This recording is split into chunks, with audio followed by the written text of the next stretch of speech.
Let's clean the air.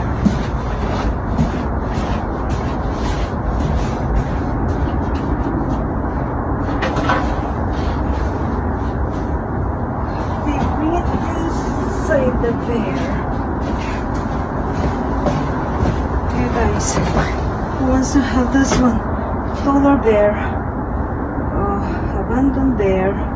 See, it's too tall. It's going to be thrown out. There you go.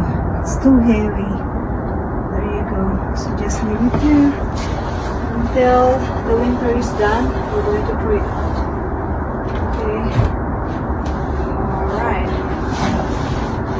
Yeah. Let's go in here. Yeah, you take care of the house. Abandoned.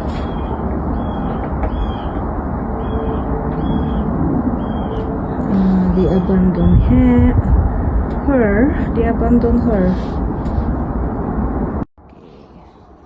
Gonna shovel here. We're going to clean here though. So don't worry. Just gonna ko lang. Pakita ko dito yung sa side. Here's the side of the house that belongs to the renter. He's going to take that.